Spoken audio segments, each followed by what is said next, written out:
The FBI is so incompetent, they can't even get convictions in their own plots. The Whitmer hoax, the kidnapping plot that apparently these four gentlemen were responsible for, not just these four, it started out much bigger than this. Adam Dean Fox, we've got Barry Croft Jr., we have Daniel Joseph Harris, and Brandon Michael Ray Caserta, not guilty in the Whitmer kidnapping plot. Now, two of them, hard not guilties, two of them, mistrials. We're going to have to come back because we had hung juries, and we're going to see that the U.S. prosecutors, for some reason, say they're going to do this again, even though many of their underlying FBI witnesses, people who were supposed to come in and testify because they were key investigators in this entire hoax, they didn't show up. They didn't testify. Their case was garbage. The FBI, the U.S. Justice Department, got a black eye on this thing. And so we're going to see what they do. But before we see if they filed this again and we have to do it all over again, let's enjoy a victory, shall we? And this is a good one. We had two black eyes for the Justice Department this week. First came in the format of Matthew Martin, not guilty on the January 6th case. Total acquittal from him on a bench trial. And then we turn around a couple days later, boom, Justice Department and their FBI lose another one, as they should, because there were no criminal violations that took place here. Let's go through and read the order regarding the verdict forms and the jury notes. This is the judge saying, all right, listen, this verdict came out here, and I got to, before I post all of this out there on the official court docket, let's make sure you know what's going on here. It says, to preserve the public anonymity of the jurors who want that anonymity, the court signs the jury verdict form and the juror notes, and they're going to file these on a restricted basis, only available to counsel in the court. But now we've got Exhibit B for public filings. It's going to be redacted. Let's see what this says. In an ongoing effort to prevent, it says, each juror now, the court orders that counsel and the parties refrain from initiating contact, either directly or indirectly, with any of the jurors, including the alternates. We have a footnote 1 says, counsel has had access to the actual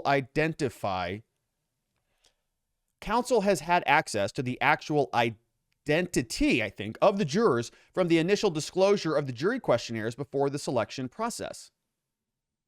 Yeah, so Judge, you have a typo in your order. Hello, what are you doing here? Fix that. It says the court will provide each juror, including alternates, with contact information for each attorney of record, going to instruct the jurors. They're not prohibited from contacting counsel. If you want to contact the lawyers, you're free to do that, but they're not obligated to do so. The court will also ask the jurors to alert the court if, contrary to the court's orders, any attorney or party attempts to initiate contact with them directly or indirectly. So jurors can contact the lawyers. Lawyers cannot contact the jurors. If the court receives such information, the court may follow up with a show cause order, meaning they're going to drag the lawyers back into court and say, why'd you do that? You better show us a good reason why you did it. It's an order to show cause. Impose an additional sanction, including a criminal citation, a contempt, for violation of the appropriate hearing. Criminal contempt of court is what I presume he's implying there. The court further orders that counsel and the parties publicly identify jurors and alternates by number only, not by name, or the potentially identifying information, unless or until a juror comes forward. Any premature identification, the court may follow up and not be happy about it. Okay, so we've got it. Robert Junker, we're not going to identify anybody. We don't know their names. Here we can see this is what was published. And so let's go through this. You can see our first victor here, total not guilty, comes out. We've got the court order here. It's 18 pages, filed April 8th. And this one is for Brandon Michael Ray Caserta. This guy right here, we've talked a lot about him on this channel, says, as did count 1, charging the defendant, Brandon Michael Ray Caserta, conspiracy to commit kidnapping. We unanimously find the defendant. Boom, not guilty. Right there it is. A big X right through the not guilty verdict. 4 persons signed off on that, but of course, signature going to be redacted. Juror is 58, signed off on April 8th when the not guilty verdict came in. And so, whoa, that's a big deal. Now, is it going to be consistent? Turns out it is. We're going to see another not guilty, and then we're going to see 2 mistrials because they couldn't get to a unanimous guilty verdict. And so that's pretty good news for these 2 people. We'll break down exactly why, but let's take a look at the minute entries first. You can see this was the minute entry that was signed off on 4/7, kind of the last day of deliberations. Not too much interesting to note. And so I think they were in deliberations for about 5 days. They were here for a trial. And this is kind of a standard form that you see they're just filling out day by day. None of these other documents or boxes are relevant. No sentencing yet, no sentencing here, no custody release, none of that stuff. Just some information about what was happening. We're on day 19 of this thing. Been going on for a long time, almost a month. Jury continues to deliberate on day 19. The list here are all the attorneys who were present, and so they're all excited, waiting for the verdict. Some nervous, some saying, well, it's taken several days. That's might be a good thing. We start to see some questions come in from the jurors. We have juror number 58 on April 1st, 2022 says, hey, Judge, just want to let you know, we are choosing to be released and we're going to return on Monday. Don't have an answer on this one. Signed off on about 4:05 p.m. So tells the judge, not going to come to a verdict here. Juror number 58's in charge. Goes forward on April 4th, we see another question, another note come in from the jurors says, can we get a long corded external speaker for the computer? And so the attorneys are sitting there going, oh, they're listening to the evidence. They're listening to these conversations. They need them because it's hard to hear the recordings. That one comes out April 4th. They got it about 12:50 comes in. It's question number 2 we can see. So presumably they went and got them that recorder or speakers.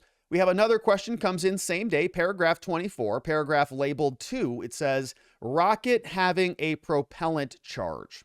In quotes. Is this a following word or? Is that correct or should it be of? So they're looking at something, a paragraph 2, probably in the jury instructions, and they're saying or of, and they're reading it, and they're going through this with a fine-tooth comb. Everybody's got their pens and papers, and they're saying if it's or, they're all guilty. But if it's of, maybe they're not. You know, they're having those dialogues. The judge responds, says, I'm so embarrassed about this. The judge says the word should be of, not or. I apologize for the typo. I'm attaching the statutory quote here, signed off on by the judge. And that looks like this. Here we see the term destructive device means any explosive, incendiary, or poison gas. Bomb, grenade, rocket having a propellant charge of more than 4 ounces. Okay, so having a propellant charge, if it's or, well, that might be different, right? That's a little different. So it should be of, and so now they're, okay, oh, thanks, Judge. We got that cleared up. We get another question. Same day says, can we please request a dictionary then? So since we're looking at of and ors and intercendiaries and whatever they're going through there, can we get a dictionary in here, Judge? Because this weirdo thinks this word means that, and I'm telling him it doesn't. Can we bring in some external documents so we can piece this all together? Judge says, that's a great idea. If you were at lunch or something, I'd say, yeah, just look that up. Can't do that here because this is a confined, closed proceeding. Judge writes back, says, you know, the general rule is that books, like a dictionary, are outside, don't know, influences, I think he's writing. He writes like a judge. First, outside influences that cannot be a part of your deliberation. See page 48 of the jury instructions. If there is a more specific question you can frame, we may be able to respond more concretely. Signed off on by the judge, 2:29 p.m. So yeah, you're not getting a dictionary. Okay, so just figure out what you think that word means together and come to an answer. But it's one of those questions. You're like, what word are they talking about? All the lawyers are like, what word is that? Maybe they should get a dictionary for that word. Who knows? Judge says no. It goes on. Says, can we get then a legal description of what a weapon is? Can you define that for us? Because, oh, that's the word. Well, what's a weapon? Well, it depends on who you ask. If you ask the people who were on there on January 6th, I think, you know, every single flag was a spear and an assault rifle, more or less. But to other people, that's just a flag on a flagpole. So it kind of depends who you're asking and kind of what side you want to win. You can define the terms to make sure that you are successful in your arguments. Here they're saying 236. Well, what is a weapon? So then we don't really get a response back, looks like, on that one from the judge. Maybe they brought them out or responded back to a specific paragraph. Don't see it because it's not included on the public available document. But we have another question. The jury says on that same day, all right, we're done. No dictionary, weapon, word. We need a speaker. All right, we're done here. 4:25, they say, can we request that we break for the day? The judge says, all right, fine. But then we get another question comes in at 4:25. This one was in. Then we get another one at 4:42 before we leave. Is the jury able to view the witness transcripts? Is another one that comes in. And another one. We see here the next day they come back on 4-5. Can we get 2 more copies of those jury instructions here? Because we got just really going through this in depth. We get another question. Please send Brad. Brad is there. They've got some difficult issues, tech issues. Thumb drive isn't loading now. So they're going through all the documents. The jurors also want to end on 4-5. They say we end for the day here at 4:36 p.m. We get another one on 4-6. No questions. They've just been deliberating all day. Now they've got their speakers. They've got their jury instructions. They've got their definitions in order. Jury requests that we finish for the evening at 4-6. 4-7, same thing. Deliberated all day. Got nothing for you. And then we get 4-7. Can the jury view the evidence of the pennies? Ooh, what is that? Well, we don't know. They break for the day at 4:37 p.m. and then we come finally to the last note. We've come to a decision on several counts, but we're locked on others. How should we proceed from here? Court brings them out. Oh, great. We've got verdicts, huh? Perfect. So what do we got? They come out and say 2 on this one, but on these 2, we're 2 at odds. We can't come to a unanimous decision. The judge says, well, that's not going to work for me. Here's how that works. You go back and do it again. And they go, ugh. And there's articles all over the place saying that people are like audibly like exhausted because they're trying to, it's clear to them, but they've got some holdouts one way or the other. We don't know. Judge says, well, you're not done either way. So get your booties back in there and get to it. So then we get another note on 4-8. It says, look, after using the suggestions of the court, we're still unable to reach a unanimous decision on several counts. They send that note back at 1:40, and the judge says, I don't care. I don't care. Keep going. And they go, oh, all right, fine. So then at 2:04 p.m., we are ready to read the verdicts we've reached a unanimous decision on. And that's it. They come back out. We get the verdicts.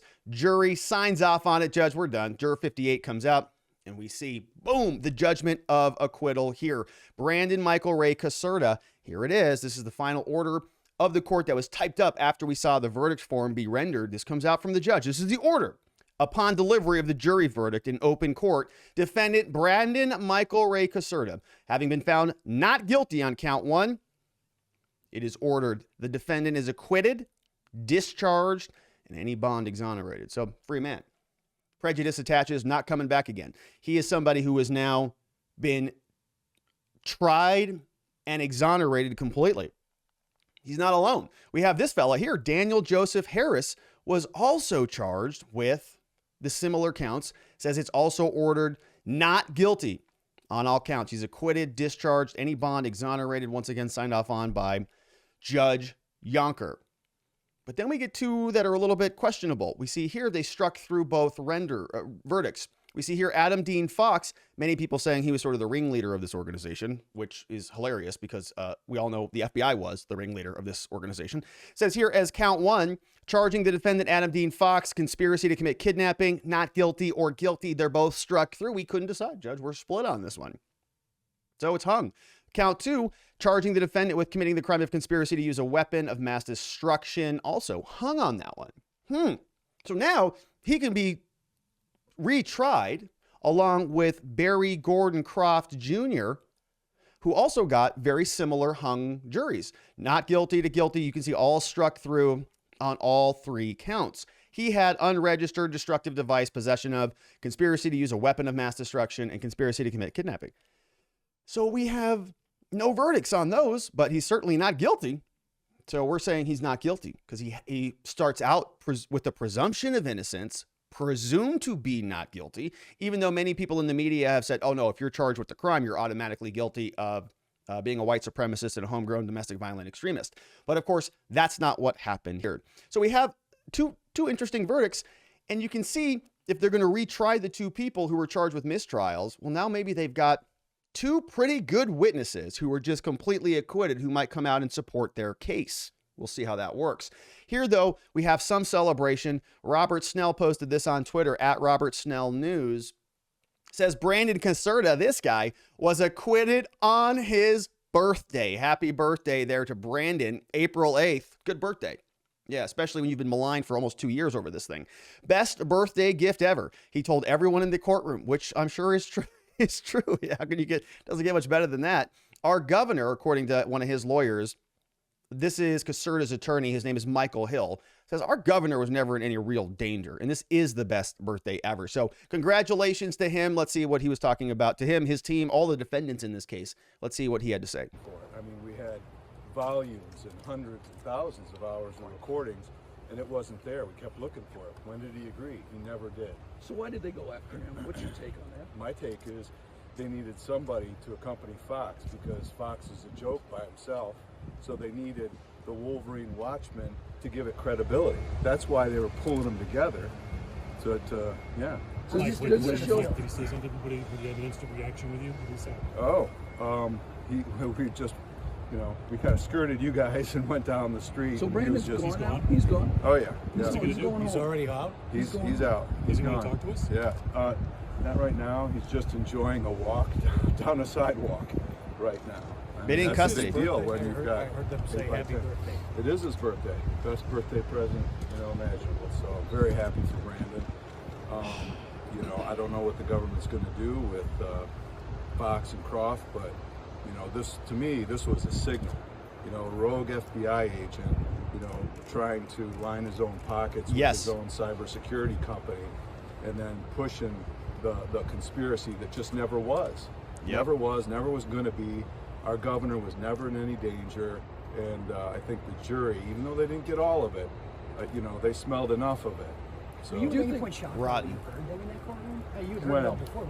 Yeah, What? we talked about some of those agents. We talked about, I think it was Agent Impala. Remember, there was one agent who actually had that sort of shell company that was based out of New Mexico, and they were funneling all sorts of different sort of contracts, and they were even paying for different members of, the Wolverine Watchmen or whatever groups that they said that they were sort of investigating. They were paying for them to pick up and go to these different, rallies that they were hosting, right? They were sort of creating these rallies and then inviting these guys to go to them. Wild.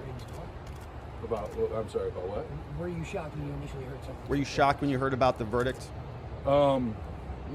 I mean, they do it all the time. There are lots of recordings. They wire themselves up and go in, so no, I wasn't shocked. Do you know if they were hung on whether Fox and Croft were not guilty? I mean, were they leaning toward not guilty to them? Have you heard anything about that from the jury?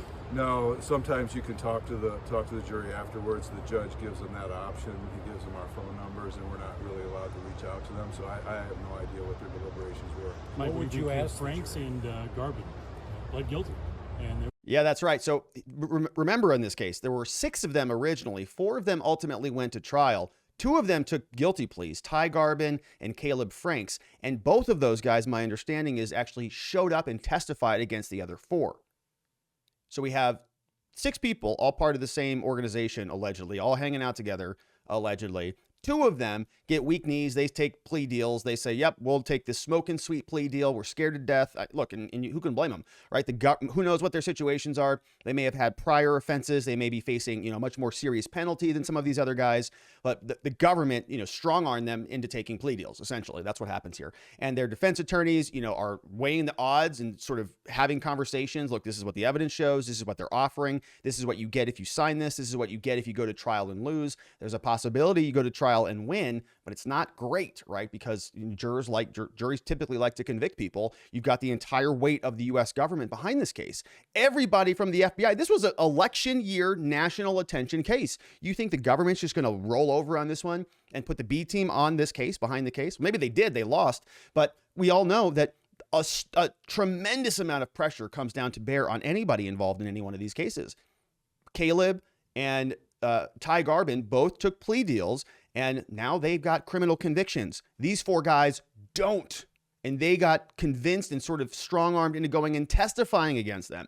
Now we've got 2 people who were both exonerated, Caserta and Harris, and they are now sort of freed up to come in and testify the other way. So while the government has 2 witnesses to go testify against the remaining 2 who had mistrials, we now have Caserta and Harris, who are also freed up, who then, more or less, I don't know what the context of their prosecution is, whether they want to testify, whether the government is threatening them with anything else.